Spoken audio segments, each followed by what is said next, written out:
That's why I came to Egypt to visit his graveyard and establish a connection. My sheikh told me, strange man, anyway, first of all you learn how to pray and then we will take you to that place. After 2 weeks or so, my sheikh took this man with me also to that place. He brought so many sophisticated cameras and instruments. Dunnur al-Misri in Khaburai, அது இருக்கின்ற இடத்தை அதன் ஒவ்வொரு மூலையையும் he was taking photos of everything. And he told me, please tell your sheikh to leave me here. We went in the morning around 10 o'clock. Leave me here, please pick me up in the evening. So what about your food? Don't worry. What about your drinks, water? Don't worry. I want to be here.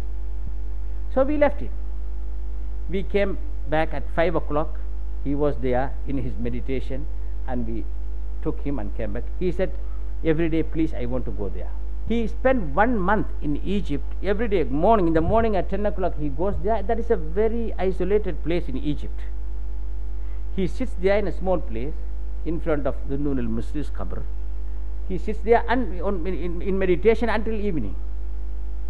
He doesn't do anything. He used to carry little water with him. And after 1 month, he left for London. 1 week later, we received the letter saying that now the contact has been established. Now I am in connection with the Dunnur al-Misri and I am able to learn from him and understand what he has written. The thing is that when we hear something like this, we shouldn't hurry in rejecting it immediately. What nonsense is this? When a scientist come and say that this thing is like this, we readily accept it. ஒரு வெள்ளைக்காரன் ஒரு zone ஒரு Smith ஏதோ ஒன்றை சொல்லிவிட்டான் என்றால் நாங்கள் எந்தவித கொஸ்டினும் இல்லாமல் நாங்கள் அதை ஏற்றுக்கொள்கிறோம். The problem is you go and experiment it. You can do that. You follow it and then you can reject or accept.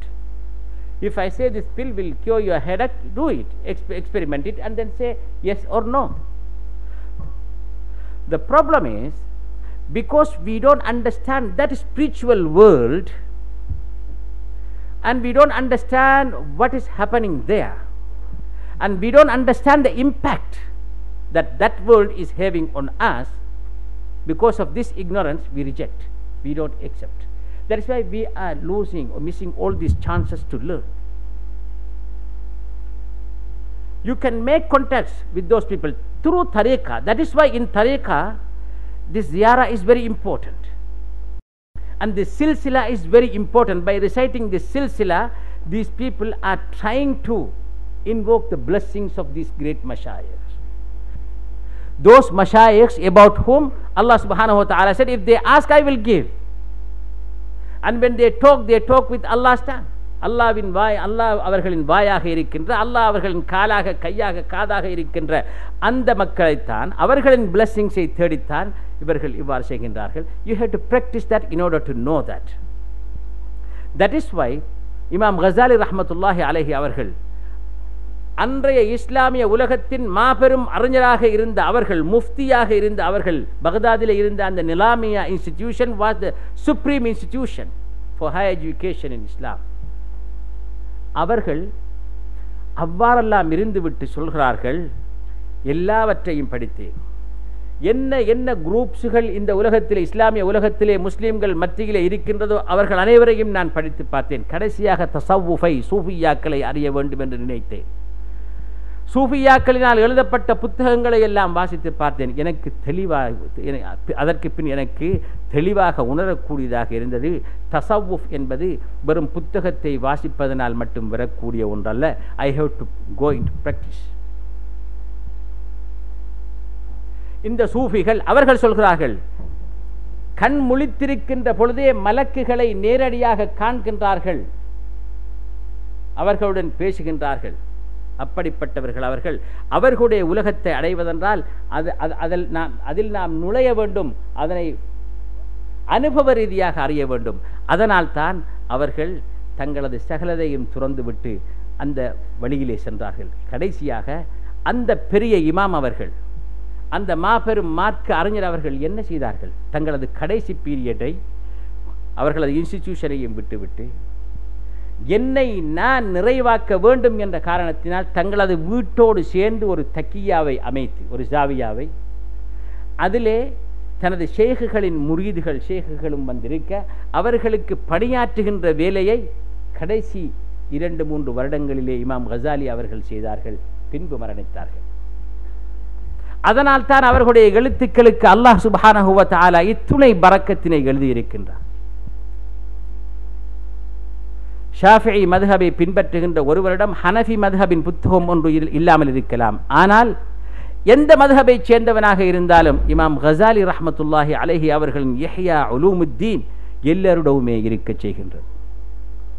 பெரியார்களே, சகோதரர்களே, in tasawwuf there are so many experimental realities which can be known only through experience.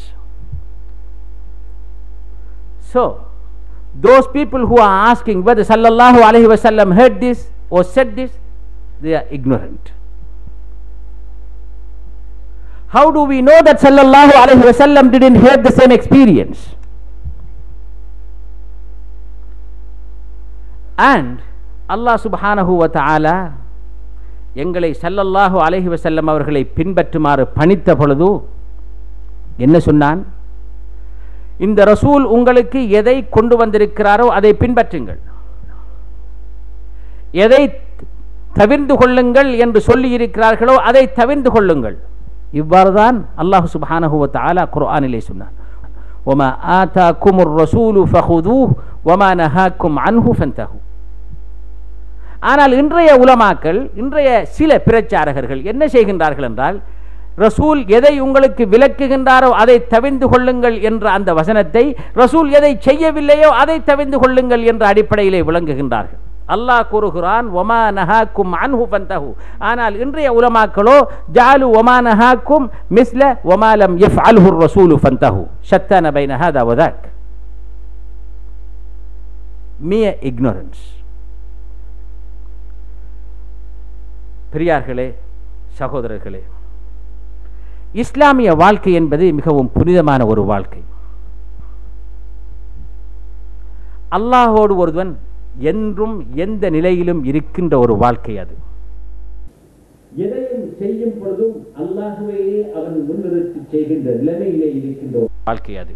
அந்த வாழ்க்கை எப்போது ஒருவனுக்கு வருமென்றால் அவன் தன்னை தூய்மைப்படுத்தி, தனது நஃப்ஸை அவன் தூய்மைப்படுத்தி, அந்த அம்மாராவுடைய நஃப்ஸை முத்மஇன்னாவுடைய நஃப்ஸாக மாற்றுகின்ற பொழுது, அதற்கு அல்லாஹுவை திக்ரு செய்வதன் மூலம் தனது உள்ளத்தை பதப்படுத்துகின்ற பொழுதுதான் அந்த வாழ்க்கைக்கு அவன், அந்த நிலைக்கு அவன் வர முடியும். இதைத்தான் தஸவ்வுஃப் மக்களுக்கு சொல்லிக் கொடுக்கின்றது. இதைத்தான் சூஃபியாக்கள் மக்களுக்கு சொல்லிக் கொடுக்கின்றார்கள். எனவேதான் தஸவ்வுஃபிலே, தரிக்காக்களிலே, சூஃபியாக்களிலே குறைகளை நாங்கள் காண்கின்ற பொழுது அந்த குறைகளை திருத்தி அந்த தரிக்காக்களின் contributionகளை more எஃபெக்டிவாக மாற்றுவதற்கு நாங்கள் முனைய வேண்டுமே தவிர, தஸவ்வுஃப் என்பது இஸ்லாத்தில் இல்லை, அது யூத மதத்திலிருந்து வந்தது, அல்லது இந்து மதத்திலிருந்து வந்தது, அல்லது கிறிஸ்தவத்திலிருந்து வந்தது என்று போன்ற வழிகேடான ஆதாரமற்ற கருத்துக்களை கூறி முஸ்லிம் மக்கள் மத்தியிலே பிரச்சாரம் செய்து முஸ்லிம்களை குழப்புவதை நாங்கள் நிறுத்த வேண்டும். இதற்கு தடையாக இருப்பது நான் ஏற்கனவே கூறியது போன்று கரப்ஷன் ஆஃப் த பெஸ்ட். எப்பொழுது உலமாக்கள் இந்த கரப்ஷன் நிலையிலே இருந்து, இந்த கரப்டட் நிலையிலே இருந்து தங்களை விடுவிக்கின்றார்களோ அப்போது நாங்கள் இந்த உண்மையான நிலையை அடைய முடியும். இதனைத்தான் நான் இன்றும் சொல்வேன், என்றும் சொல்வேன். ஏனென்றால் நாங்கள் எத்தனை வகையான தத்துவத்தையும் பேசலாம், எத்தனை வகையான பிலோசபிகளையும் முன்வைக்கலாம், எத்தனை வகையான கருத்துக்களை முன்வைக்கலாம், ஆனால் தி பேசிக் ப்ராப்ளம் இஸ் ஹியர். அதைத்தான் ஸல்லல்லாஹு அலைஹி வஸல்லம் அவர்கள் கூட, உனது எதிரிகளில் மாபெரும் எதிரி உனது நெஞ்சுக்குள்ளே இருக்கின்ற உனது நஃப்ஸு என்று ஸல்லல்லாஹு அலைஹி வஸல்லம் அவர்கள் சொல்றார். அஅதா அஅதாஇக நஃப்ஸுக அல்லதி பைன ஜம்பைக்.